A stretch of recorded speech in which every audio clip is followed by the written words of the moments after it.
Why are so many wrestlers leaving WWE?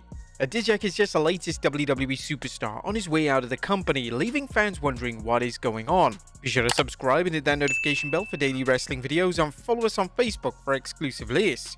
A current WWE superstar Djak, who competed in WWE as T-Bar, a member of the short-lived faction Retribution before returning to NXT, is now leaving the WWE as of 28th June. If you missed it in the news, WrestleVotes recently reported per his X account, Djak will be finishing up with the WWE tomorrow, 28th June, after WWE decided to not renew his contract. Djak was drafted back to Raw in 2024, but was an afterthought on the Red brand. Well, let's look at the first reason why, as WWE is trimming the fat. One thing that's clear is that TKO Holdings wants a lean mean company that maximizes profits and minimizes waste. The WWE has done a fantastic job securing additional sources of revenue, particularly from sponsorship deals and rights fees for cities that want to host WWE PLEs, and if recent reports are accurate, to host TV shows such as Raw and SmackDown. As fans saw during the pandemic, the WWE saved a small fortune when it released a small army of superstars, including some major names such as Bray Wyatt and Braun Strowman. Future endeavoring talent like Djak isn't a surprise, but as we'll see, there are other talents' possible departures that have left fans scratching their heads. Number 2, talents that have no room for growth. In some cases, the WWE likely feels that talent have no room for further growth, or it's not worth the cost of waiting to see if they improve. Two names come to mind, that being Djak and Gable Steveson. While Djak is a big man who has a look the WWE once bent over backwards to get under Vince McMahon, he's also 37 years old. Djak has been in the WWE since 2017, largely on NXT, and with the exception of his run in Retribution, he spent a long time on the Black and Gold brand without any sign of him deserving to work on the main roster. Olympic gold medal winner Gable Steveson's recent release has baffled some WWE fans. The company brought him in with great fanfare, with hints that he might be this generation's Kurt Angle, a legitimate Olympic gold medalist in wrestling who seemed to have the look and skills to transition to the pro ranks. And despite the initial excitement, fans noticed that WWE was slow to debut Steveson, despite him having signed a name, image, and likeness deal in 2020 and reportedly signed with the WWE in 2021. A rumor has it that Steveson was not doing well at adapting to pro wrestling. However, the WWE seemed willing to invest the time and money to try and bring him up to speed. Unfortunately, Steveson's limited appearances made it questionable whether he could make the jump to the pro ranks or whether fans had any interest in him at all. In fact, he was heavily booed in NXT when he wrestled against Baron Corbin. In Steveson's case, the WWE clearly cut its losses, refusing to continue to pay for Gable's contract in what seemed like a losing investment. While Steveson may prove adept at professional wrestling in the future, our next point shows why the WWE isn't concerned. Is number 3, the excess of exiting talent. Does the WWE have more talent than it knows what to do with? It's a common complaint with the WWE, and to be fair, AEW as well. Triple H brought back many released talents when he took over in the WWE's creative department, and he also signed exiting talent to long-term deals to keep them around and away from the competition. As fans have seen, not every one of these talents pan out, but they don't have to. The WWE has a system in place now where they can bring in young talents from other sports, train them in the WWE system, as opposed to retraining existing wrestlers from the indie circuit, and pay them a modest salary while selecting the cream of the crop. Consequently, the WWE is a large existing talent pool and a large pool of potential talent it can draw on. Number 4, limited TV time. On paper, the WWE having 2 weekly TV shows, or 3 if you count NXT, and monthly PLEs means that there are many opportunities for wrestlers to work matches and become involved in storylines. However, Triple H's focus on a select number of storylines has led to fewer matches on TV and at PLEs.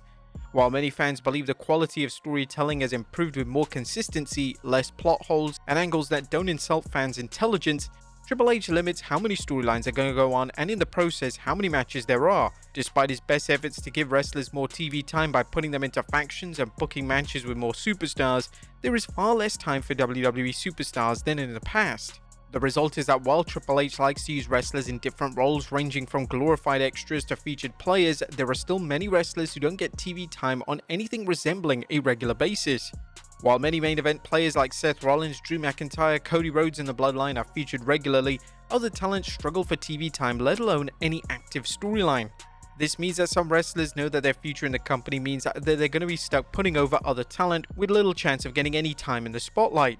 As fans have seen, some wrestlers have no problem putting on good matches and counting the lights for a steady paycheck, Dolph Ziggler being one example. However, with the WWE increasingly cutting talent, there are no guarantees for wrestlers, which means that they are looking elsewhere. Number 5, a better future elsewhere. For some wrestlers, a decision not to renew a WWE deal is all about the money. Not every talent is an A-lister, but as fans have seen with free agents like Mercedes Moné, there are still opportunities to command incredible salaries while also working a lighter schedule. WWE superstars have seen that despite AEW's current ratings and attendance problems. Tony Khan is always ready to break out the checkbook, but the WWE on the other hand is more focused on the bottom line, and while it's willing to pay top dollar, it is yet to show there is a superstar who's worth breaking the bank over. This is why talents like Will Ospreay and MJF have either signed with AEW or chosen to stay there, and it's likely to influence other talent whose WWE deals are nearing an end. Number 6. A break from the grind. Despite Triple H's kinda gentler WWE where wrestlers can get more time off for family matters and personal matters, the WWE is still a demanding job that takes a physical and emotional toll on its talent. Wrestlers are constantly working with injuries and doing so out of a devotion to the company and or concern of losing their spot. For some wrestlers, the chance to take time off and indulge in their personal lives such as starting or raising a family is worth stepping away from the WWE, even if it doesn't mean jumping to another promotion. This may seem risky for secondary superstars, but as fans have seen in many cases, the indie scene and secondary promotions are often willing to hire former WWE superstars regardless of whether they were main eventers or working on main event. Number 7. A chance at Hollywood. Interestingly, more wrestlers are trying their chance at Hollywood. Indeed, some wrestlers find themselves being courted by Hollywood, with producers hoping to bring in the next Rock, Dave Bautista, or John Cena. While breaking into Hollywood can be difficult, wrestlers have the advantage of experience in front of a camera, the athleticism needed for films, and are often the same agents that actors have.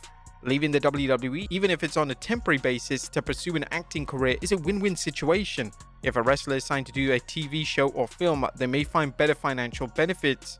Even if a wrestler who discovers that they dislike acting can benefit by having the extra star power of having appeared on a small screen or silver screen.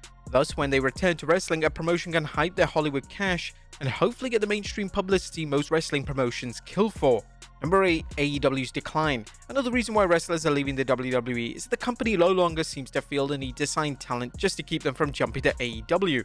This began during COVID when the WWE released talents, some of which signed lengthy deals with the company when Vince McMahon tried to lock down talent from jumping to AEW.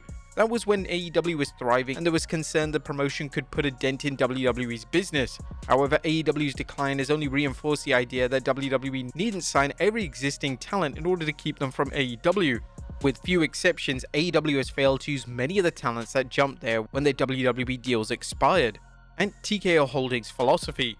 TKO Holdings' business practices suggest that the company rarely sees anyone as a must-have, with the possible exceptions such as Roman Reigns and Cody Rhodes, and that it's a buyer's market. If wrestlers want to work in the world's largest promotion, they can do so if the terms are right to TKO. If not, there are many other talents already working or being trained. Whether this hurts the WWE in the long run creatively may not matter to TKO, since the company isn't making record profits through the wrestling content as it is with the WWE brand. Well, there you have it guys, why so many wrestlers are leaving WWE. Be sure to leave your comments down below, and I'll see you next time with some more wrestling content.